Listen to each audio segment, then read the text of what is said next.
Hello दोस्तों, कहानियों के जादू चैनल पर आपका स्वागत है। आज मैं बादशाह अकबर और उनके नवरत्न बीरबल से संबंधित एक और कहानी सुना रही हूँ। मेरी कहानी का नाम है आदेश पालक पति।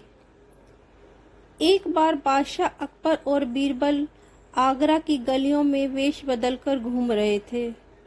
जब वे एक घर के निकट से गुजर रहे थे तो उन्हें उस घर से आती चीखने चिल्लाने की आवाजें सुनाई दी। उत्सुकतावश उन दोनों ने खिड़की से झांककर देखा तो पाया कि एक स्त्री अपने पति पर गरज रही थी। वह कह रही थी, मैंने तुम्हें केवल एक काम करने को कहा और वह भी नहीं कर सके। अब तुम यहाँ से जाओ और जब तक वह काम पूरा ना कर लो अपना चेहरा मुझे ना दिखाना। पति ने कुछ भी उत्तर नहीं दिया और चुपचाप एक थैला उठाकर कमरे से बाहर निकल गया। अकबर और बीरबल अपने मार्ग पर आगे बढ़े। वे अब उन दंपति के संबंध में ही बात कर रहे थे। अकबर ने बीरबल से पूछा, बीरबल, वह आदमी तो जिस्मानी तौर पर बड़ा मजबूत था, फिर भी उसने अपनी बीवी की सारी बातें बर्दाश्त कर ली और कुछ भी जवाब नहीं दिया। इसकी क्या वजह है? बीरबल ने उत्तर दिया, जहां पनाह, यह तो शादीशुदा जिंदगी की सच्चाई है। दरअसल औरतें स्वभाव से ही बड़ी बातूनी होती हैं। दिन भर काम करके शाम को घर लौटने वाला मर्द उनसे बहस करने में अपना दिमाग खपाना नहीं चाहता है, इसलिए वह चुपचाप उनकी बातें मानकर मामले को नजरअंदाज कर देता है। अकबर को बीरबल की इन बातों पर विश्वास नहीं हुआ। वे बोले, बीरबल, मैं ऐसा नहीं मानता हूँ।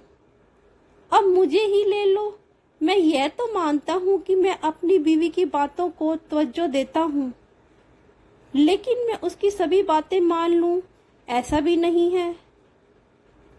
बीरबल ने बादशाह से कहा, जहां पनाह, मैंने आपको इस मुल्क के ज्यादातर लोगों की असलियत बताई है। आप शहंशाह हैं, कोई आपके हुक्म को नजरअंदाज नहीं कर सकता। लेकिन अगर आम जनता की बात की जाए तो हकीकत में ज्यादातर शौहर अपनी बीवियों की लगभग सारी बातें मान लेते हैं। इस पर अकबर ने बीरबल से कहा, बीरबल, क्या तुम अपनी इस बात को साबित कर सकते हो? बीरबल ने अकबर की यह चुनौती स्वीकार कर ली। दूसरे दिन बीरबल ने आगरा के सभी विवाहित पुरुषों को राजभवन के बाहर बुलवा लिया। निर्धारित समय पर जब सभी पति राजभवन के सामने एकत्र हुए तो बीरबल ने उन्हें संबोधित किया, जो पति अपनी पत्नी की बात मानते हैं वे मेरे दाहिनी तरफ आ जाएं। वह जो अपनी पत्नी के हिसाब से काम ना करके अपनी समझ से काम करते हैं वे मेरी बाईं ओर आ जाएं। ऐसा आदेश मिलने पर सभी पति बीरबल के दाहिनी ओर आ गए। सिर्फ एक व्यक्ति उस तरफ नहीं आया। वह जहां खड़ा था वहीं खड़ा रहा। बादशाह को यह देखकर कुछ सुकून मिला कि कम से कम एक आदमी तो ऐसा है जो अपनी पत्नी का गुलाम नहीं है। उन्होंने उससे पूछा, क्या बात है जो तुम बाकी लोगों की तरह बीरबल की दाहिनी ओर नहीं गए? क्या तुम अपनी बीवी की बात नहीं मानते हो? यह जानकर बड़ा अच्छा लगा कि हमारे शहर में कम से कम एक शेर तो है। नहीं जहांपनाह, मैं तो हमेशा ही अपनी बीवी की बात मानता हूँ। हकीकत तो यह है कि उसी ने मुझे हमेशा भीड़ भाड़ से दूर रहने की हिदायत दी थी। इसी वजह से जिस तरफ भीड़ थी मैं उसकी उल्टी दिशा में खड़ा रहा और दाहिनी तरफ नहीं गया। उसके ऐसा कहने पर बीरबल और अन्य सभी लोग ठाके लगाने लगे। अकबर ने बीरबल से कहा, बीरबल, तुमने ठीक ही कहा था।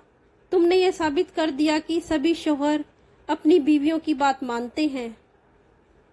तभी बीरबल बादशाह के कान में बोले, जहां पनाह, एक बात का जरूर ध्यान रखिएगा।